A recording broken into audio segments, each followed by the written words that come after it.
Gentlemen, ladies, and anyone in between, I welcome you all, and this is really just a spur-of-the-moment video. I was literally halfway out the door. I just had to grab this reel and head on down the beach. When I picked it up and turned the handle like I always do, like everybody always does, it was almost locked up. I was like, ah, crap. And I'll tell you what, guys, this reel has been flawless up until this point, and I'll tell you what, I'm not going to take any points off for it because it's not a reel designed to be dunked. I did dunk it a while ago. It hasn't been dunked at all since. This is the reel that was submerged in the fish tank, but that was, I guess, a month and a half, 2 months ago. It's been flawless ever since. It was, to say this was a surprise is an understatement. I was expecting it to be perfect when I picked it up, and it was locked up. So I quickly did a quick dismantle and cleaned out that bearing. And as you can see, or here, it's not bad at all now. I mean, the oil that I used is this stuff. It's Interflon. It's 40 bucks on Amazon. If you buy it through the link below and leave a review, and there's a link that explains to you how you can get the free can. If you leave a review on Amazon, they'll ship you a second free bottle. And this stuff's proving to be pretty good. I don't have a lot of time on it, so it's up to you guys. 40 bucks for 2 cans of this stuff. It should go a long way. I'm just throwing it out there. The company offered me a free can, and I'm not trying to promote it. This is just what I've been using for the last, I don't know, 4 weeks or so. And it's very similar to TSI 321, and that's what I used on the bearing in this. And hopefully it holds up. I mean, it's one of those things where you can't tell within a month how good a product is. But in case anybody was wondering what I use or what I was spraying in the video, this is it, and you can get the free can if you follow the link below. I'm not sponsored by them. It's just something they offered. They didn't even say to make a video of it, and then, you know, they followed up asking me what my thoughts were on it, and I basically told them what I just told you, and then it reminded me they have a free can offer going with this stuff, so just throwing that out there. But yeah, so I don't want to make this sound like I'm taking a big dump on this reel. It still is my favorite reel south of the Saragossa, and I stand by what I was saying before. You really do have to think long and hard whether or not the price difference between this reel and this reel is worth it. It's that good of a reel. It's 95% of a slammer, and it's what, 150 to 200 bucks. And we all know what the street price is going to be on this in the next couple months. So I hope you guys enjoy this. It's just me being 100% transparent. This is what I find with these reels. And I'll tell you what, I had already started working on the review prior to this. And I'm glad, I'm actually pretty glad that this popped up the way it did. It took me by surprise. And yeah, that's with that said, you can see what I was doing with this thing. And enjoy, guys. And again, look forward to the review that's coming out on this. I mentioned that in order to get into that giveaway for the Daiwa Kyoga, you had to comment on the Penn Spinfisher VI review. This is not the review. This is just something that happened. I was getting ready to send this reel off to Elias after I surf prepped it, meaning greased the living snot out of it, because I wanted to see if me greasing the crap out of this reel it would outperform the rubber seals and the mag seal at the AR clutch that the Fuego LT has. This little experiment. It was one of those things, spur of the moment last night. I was up until around 2 o'clock in the morning doing this, and the last thing I wanted to do was have to worry about tearing down a reel when I'm on the way out the door. So with that being said, guys, thanks for joining me, and I will see you soon. Wish me luck. Hopefully there's an epic storm with epic fishing. And yeah, tight lines, guys. See you soon.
is after the bearing has been cleaned thoroughly.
Going to lubricate and replace the seals.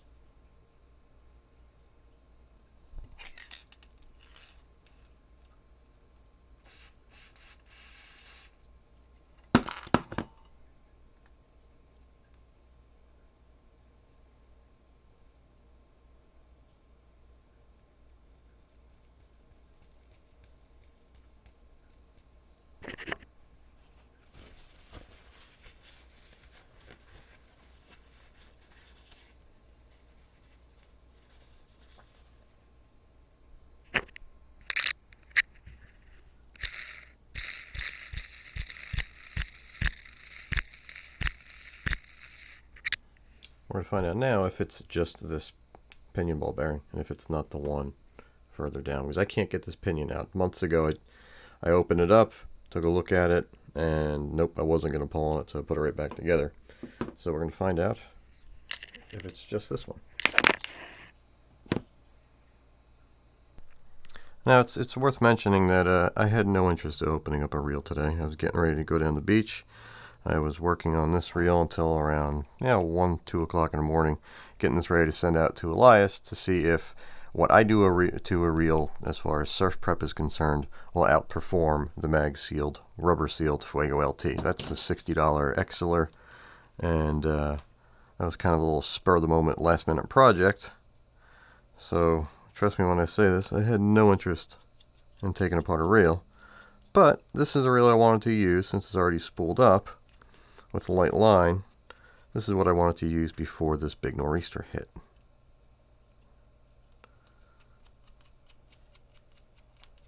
So yeah, the last thing I wanted to do was this. And the last thing I expected, this reel wasn't used for a few days. And the last time it was on camera was when my girlfriend was holding up in front of the camera when I was doing that giveaway video.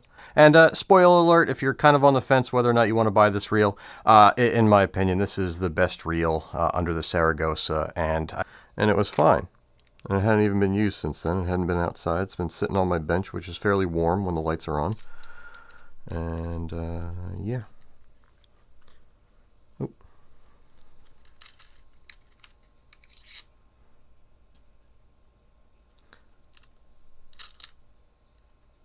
And it's also worth mentioning that I have sitting next to me a Saragossa and a Daiwa BG that both have the exact same issue with that top pinion bearing. So it's just something I want to point out because I've been gushing all over this reel saying how great it is.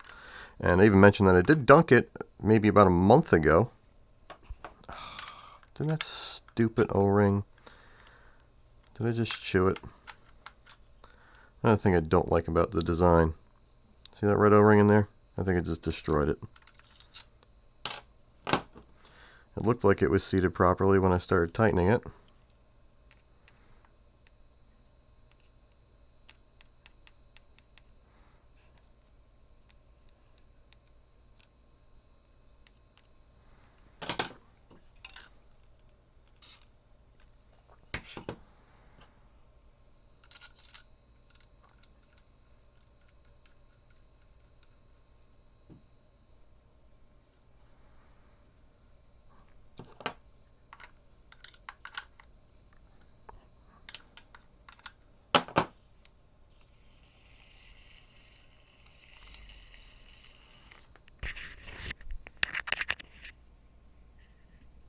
I'll do like this, so I can grab it like that.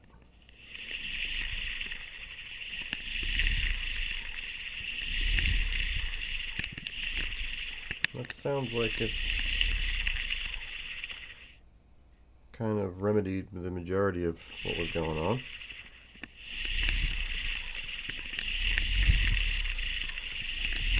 Okay, that works. I mean, there's definitely some corrosion in that bearing. It didn't come out. There was no visible corrosion. I don't know if that makes sense. Maybe there's some... I think it was more than salt deposits getting up against or in the races. But it seems to be running in an acceptable way. It's not silent like it was. That's worth mentioning.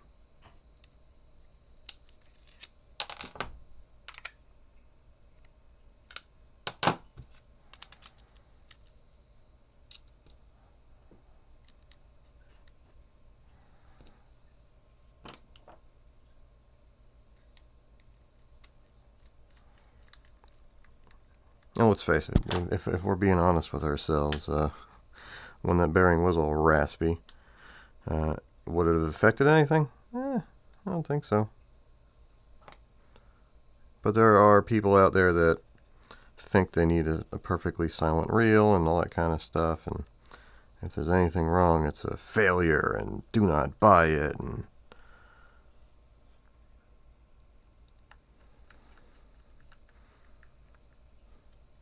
like the whole paint on the rotor thing.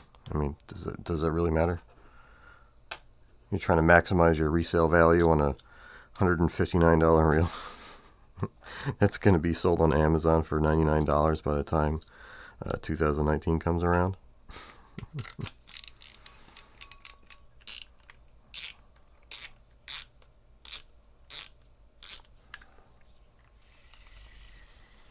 Yeah, that's more than acceptable. That's fine.